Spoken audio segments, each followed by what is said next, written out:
Hello, David 4040 here with another ship's roster review, and today I'm looking at Hades666's profile. He is currently using Home 1 with 3 Geos and reinforcements of Phantom 2, Houndstooth, Ebon, Hawk, Slave 1. What I'm going to do is I'm going to look at his current lineup, give some suggestions on improving it, certain ships he should replace, and gear up the characters underneath and work on.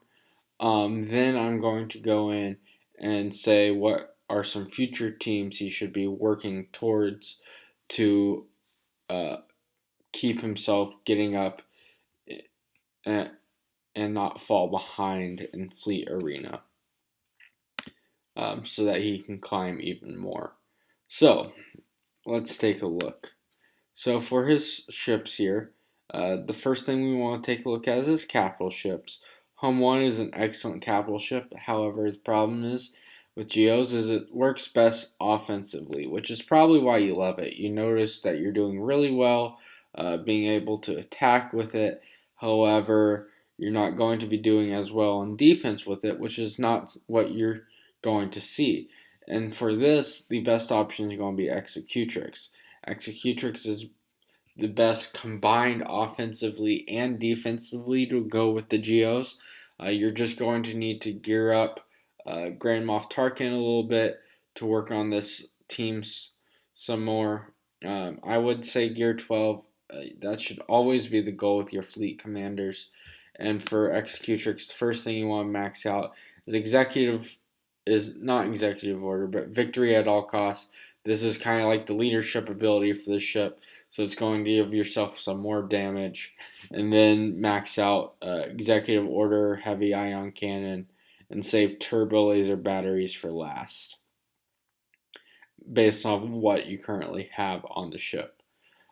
So I would work on Executrix to get to use that with your Geo team in the future. Now, in terms of your Geo team, one of the things that's sad here is that your Sunfact and Geospy aren't geared up. You could probably use Gear 12 on your Geonosian soldier as well. You need to look at this as an official, you need to look at this as you look at your squad arena. These guys need to be high class tier, and you really should not be using Gear 8 characters in an arena that you're hoping to eventually get shards in if you can make it to the top 50. It may cut it for getting a little bit more currency towards Zetas every day, but it's not going to cut it for getting you to where you need to be at the top of the arena for getting some extra shards. So you need to gear up your Geos.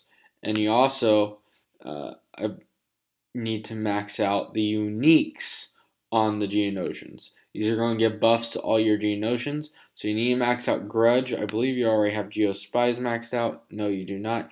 You need to max out Clandestine Operations, and you need to max out Swarm Aggression. After you max out the uniques on the Geonosians, that's when you can max out the basics. And then after you max out the basics is when you can max out the special abilities.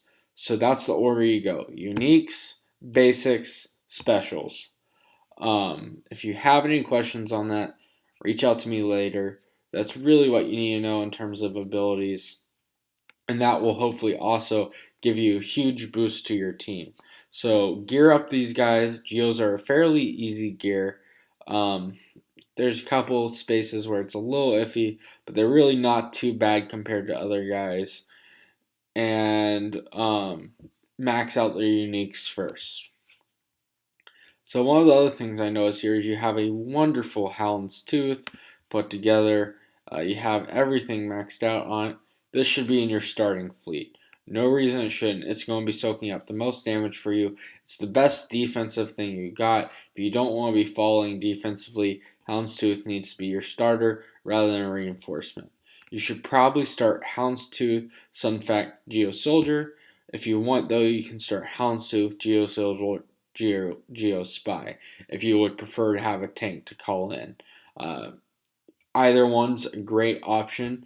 Geospy as a reinforcement, if you max it out, gives you the ability to force opponents to taunt, while Sunfact gives you a double stun if its reinforcement ability is maxed out. So pick how you want off of that. So we already got your first reinforcement then. We have a starting lineup of 2 Geos and Houndstooth, and then your third Geo as your reinforcement. But your other reinforcements, you have some good options for.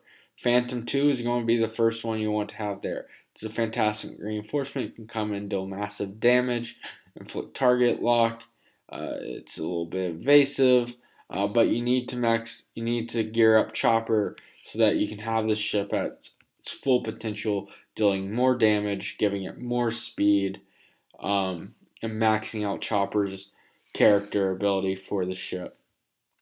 So I would work on gearing up Chopper for Phantom 2. And speaking of Phoenix, one of your other great options for reinforcement that's going to require some work is the Ghost. The Ghost is going to be able to come in. It's a decent attacker overall. It's also evasive. It can call in a mass assist. But these characters need to be geared up so that the ship can have more speed and more damage. Because that's how it works. By gearing up characters, you're changing the overall stats of the ship, which are fixed. It's essentially like leveling up a character.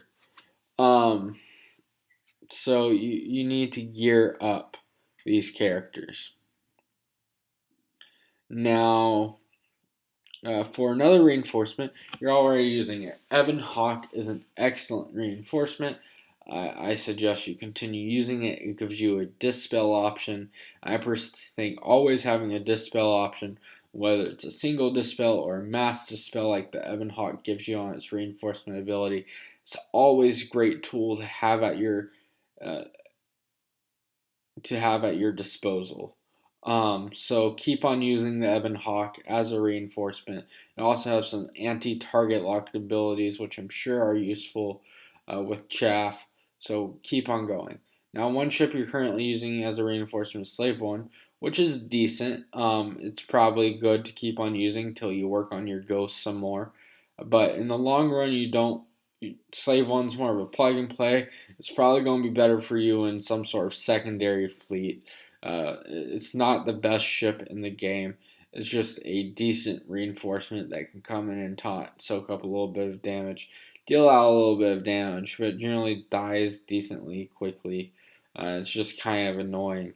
So these other ships hopefully would do a lot more for you as reinforcements, and if you really want that taunt to call in, I would say you use Sunfac as that taunt that you can call in. So Ghost should really be the fourth reinforcement you use over Slave One. So as a recap, start out with 2 Geos of your choice, one of them being Geo Soldier, and then Houndstooth as your starters. Under Executrix, you can continue using Home 1 until you work on Executrix a little bit more.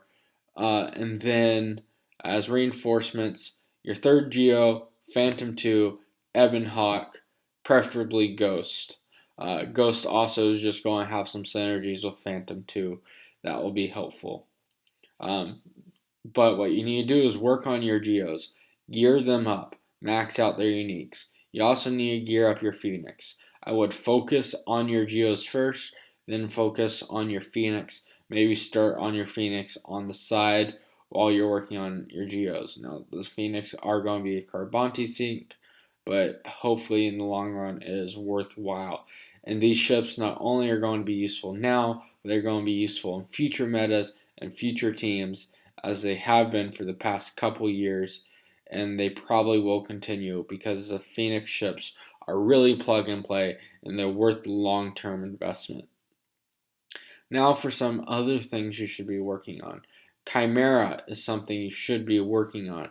Thrawn is an excellent character outside of ships. The Chimera is the most plug and play of the capital ships. Works with nearly anything apart from Galactic Republic, but even then it can work decently with Galactic Republic ships. You really should have the Chimera maxed out. You really should have Thrawn up and geared. Having that is probably going to not up, is probably hurting your guild more than helping it and hurting yourself. Now, some other things to work on is you do want to work towards getting the Millennium Falcon. And what this is going to take is getting all your ships to 7-star over time. You nearly have the Slave One there. You have the Houndstooth there already.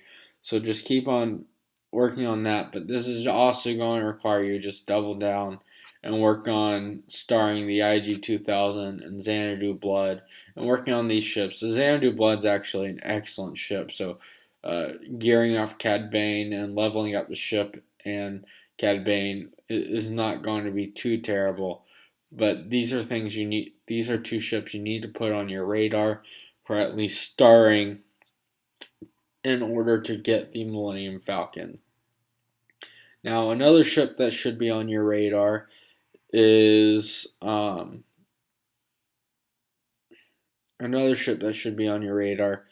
Biggs X-Wing. It's not necessarily a ship you should be using with your current arena lineup, but it sure is a great tank to have access to use in side fleets and to use in a future Millennium Falcon Rebel fleet if that's still meta by the time you get the Falcon.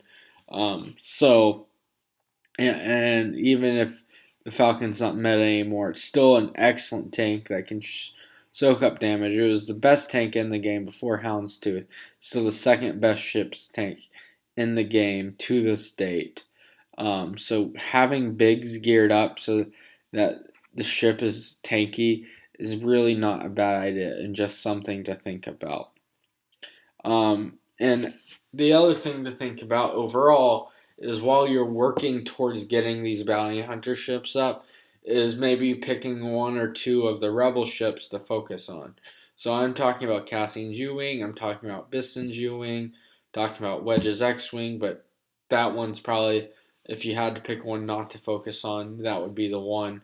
But these are all excellent ships that will work well with the Millennium Falcon when you finally get it up. And this is also why you want Ghost and Phantom 2 up. They're excellent ships, and they work fantastically under Home 1 and Millennium Falcon. And so you want them ready by the time you have the Millennium Falcon, if you can get them there. Now, in the meantime, if you're wanting something else to think about as a fleet to use, Executrix with Xanadu Blood, Ghost, and Houndstooth would make a fantastic starting fleet.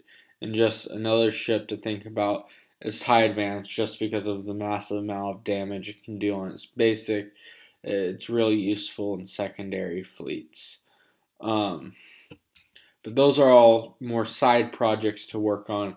What you really need to do now, though, is just double down on your current fleet. It's probably the best option, the quickest option to getting you a good up and running fleet. If you need a second in between fleet that's better to work on before you get the Millennium Falcon, I can give that to you and talk to you more about it later. But that Geo fleet that you currently have, if you just mess around with it a little bit, as I've suggested, that's probably the best option for you in terms of fleets. Hades, you have a decent fleet at the moment. You just have to know where to focus to get your fleet up to its best sooner. So I hope I provided that guidance for you so that you're not wasting times in the wrong areas and can get a quicker, more viable fleet. So if you have any questions, reach out to me on Discord. This is David4D40 signing out. Talk to you later. Bye.